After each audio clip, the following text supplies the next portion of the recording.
কুরবান করে দিন এই ঈদে। তনু হত্যার ৩,৭১৪ দিন, আতিয়া হত্যার ৪৩৫ দিন। আমরা দিন গুনছি, নিশ্চয়ই তাদের পরিবারগুলো সেকেন্ডে হিসাব রাখছে। ঈদের আগেই রামিসা হত্যার রায় আসা চাই। রামিসার বিচার না করে তিনি রামিসার বড় বোনের দায়িত্ব নিচ্ছেন, আসলে এটা খুবই হাস্যকর। মৃত্যুদণ্ডের শাস্তি কেন আজ অব্দি আমরা দেখতে পারলাম না? আজ তনু হত্যার ৩,৭১৪ দিন, আতিয়া হত্যার ৪৩৫ দিন। আমরা দিন গুনছি, নিশ্চয়ই তাদের পরিবারগুলো সেকেন্ডে হিসাব রাখছে।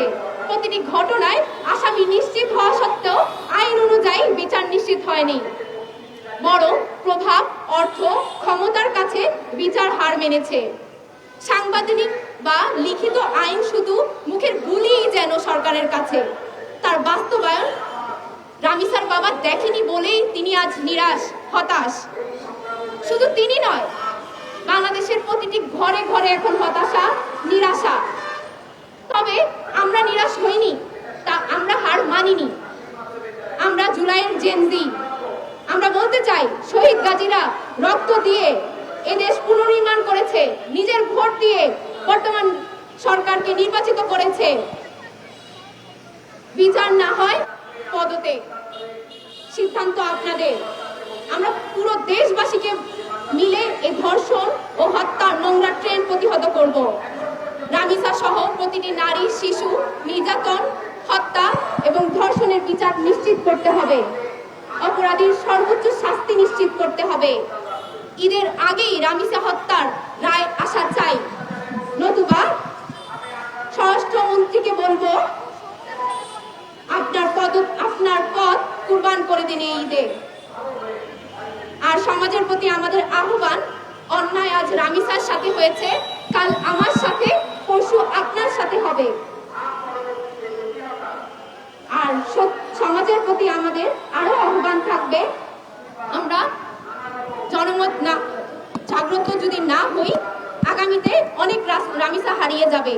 তাই প্রতিবাদ করুন, প্রতিরোধ করুন এবং নির্বাচিত দায়িত্বশীল এবং রাষ্ট্রের তদারকি করুন, জবাবদিহিতা নিশ্চিত করুন।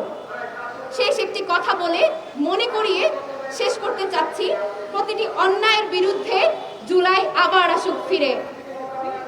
আজকে উপস্থিত সকল সাংবাদিকবৃন্দ এবং নারী, শিশু অধিকার ও নিরাপত্তা প্রত্যাশী সকল ব্যক্তিবর্গকে আমরা ধন্যবাদ জানাচ্ছি এবং আন্তরিক সালাম। আসসালামু আলাইকুম ওয়া রাহমাতুল্লাহ। স্যার বাসায় গিয়ে রামিসার বড় বোনের দায়িত্ব নিয়েছে, এটা আসলে কোনো বিষয় হতে পারে না। রামিসার বিচার না করে তিনি রামিসার বড় বোনের দায়িত্ব নিচ্ছেন, আসলে এটা খুবই হাস্যকর।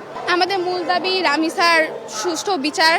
আমরা নারী হিসেবে যতটুকু নিরাপত্তা পাওয়ার ততটুকু নিরাপত্তা পাবো এবং সকল অপরাধীদের দৃষ্টান্তমূলক শাস্তি। আসলে এটাই যে আমাদের আইন শৃঙ্খলার দুর্বলতাই হচ্ছে মেইনলি এই সমস্যাগুলোর মূল কাঠামো। আমরা একটি ব্যর্থ রাষ্ট্রে দাঁড়িয়ে আছি, ব্যর্থ রাষ্ট্রে দাঁড়িয়ে আজকে আমরা বিচারের জন্য এখানে দাবি করছি।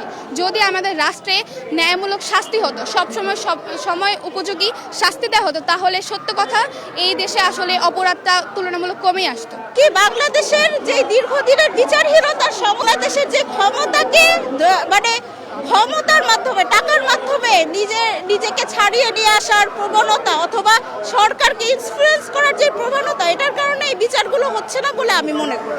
হ্যাঁ, সঠিক বিচার হচ্ছে না বলে এগুলো বাড়ছে না, এটাও যেমন বিষয়। এবং আইন শৃঙ্খলা পরিস্থিতির বিষয় যেটা বলবো, যে শুধুমাত্র অপরাধীকে শনাক্ত করাই কিন্তু আইন শৃঙ্খলার কাজ নয়, বরং অপরাধীকে শনাক্ত করা, তার বিচার নিশ্চিত করা, সেটাই আইন শৃঙ্খলার কাজ। তো সেই হিসাবে যদি আমি বলতে চাই, সেক্ষেত্রে আইন শৃঙ্খলার অবনতিটা আমরা দেখতে পাই।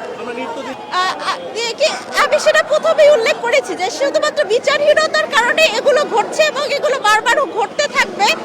শুধুমাত্র আমরা মানুষের সচেতনতার কথা বলি, অবশ্যই মানুষের সচেতনতা সবচেয়ে আগে জরুরি, কিন্তু সচেতনতাটা তৈরি হবে কোত্থেকে? আগে তো দৃষ্টান্তমূলক শাস্তি দরকার, যে আমি একটা অন্যায় করলে সেই শাস্তিটা আমার হচ্ছে, অন্য কেউ করলে তার হচ্ছে। এখান থেকেই আসলে সচেতনতাটা তৈরি হবে এবং আগে প্রথমত বিচারটাই দরকার। প্রভাবে ধর্ষকদের বিচার নিশ্চিত করতে পারতেছি না, যার কারণে আমাদের প্রতিটা ঘরে ঘরে, প্রতিটা সমাজে আমরা দিন দিন দেখতে পাচ্ছি যে আমাদের শিশু হত্যার ধর্ষণের ক্ষেত্রে শিশু হত্যাটা বেড়েই যাচ্ছে। তো এই জন্যই চাই যে আমাদের ধর্ষকদের জন্য একদম সর্বোচ্চ বিচারটা নিশ্চিত করতে পারি এবং আমাদের শিশুরা যেন আসলেই এই ধর্ষকদের হাত থেকে, বিকৃত মস্তিষ্কের যে মানুষরা আছে তাদের হাত থেকে নিরাপদ থাকে।